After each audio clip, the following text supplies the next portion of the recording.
নমস্কার, আমি প্রিয়াঙ্কা। তোমরা সবাই কেমন আছো? আশা করছি খুব ভালো আছো, আর আমিও খুব ভালো আছি। তো চলো, আজ রবিবার স্পেশাল মাংস রান্না করা যাক। আর ভেবো না মাংসটা আমি রান্না করছি, কিন্তু মাকে হেল্প তো করছি। মাংসটা রান্না করছে আমার মা, আমি শুধু আমার মাকে একটু সাহায্য করে দিচ্ছি। যেমন মশলা মানে গুছিয়ে দেওয়া, তারপর সবজি কেটে দেওয়া, মশলা বানিয়ে দেওয়া, এইসবই কাজ করছি।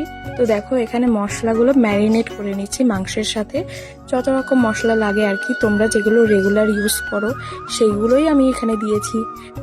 তো দেখো, মা এখানে তেল দিয়ে দিয়েছে কড়াইতে, কড়াই গরম হয়ে গেছে, তো তেল দিয়ে দিয়েছে। এবার দেখো, আলুগুলো দিয়ে নিয়েছে, এবার পেঁয়াজগুলো দিয়ে নিল। পেঁয়াজগুলো লাল লাল করে ভেজে নেবে। তারপর দেখো চিকেন দিয়ে দেবে। এবার ভালোভাবে নেড়ে চেড়ে নিচ্ছে। তো দেখো, ভালো মতো নাড়ছে। দেখো, তারপরে আলুটাও দিয়ে নিল। তারপরে দেখো রসুনটাও দিয়ে নিচ্ছে। তো দেখো কি সুন্দর জাল হচ্ছে আমাদের উনানে। আর এই হচ্ছে আমার মা, যিনি রান্না করছেন। তো দেখো কি দারুণ ভাবে জাল হচ্ছে, কি সুন্দর হচ্ছে না? আর পুরো লাল লাল হয়েছে মাংস কষানোটা। তো দেখো, মাংসের ভেতরে এখন গরম জলটা ঢেলে দিল। তো দেখো কি সুন্দর করে ফুটছে তরকারিটা।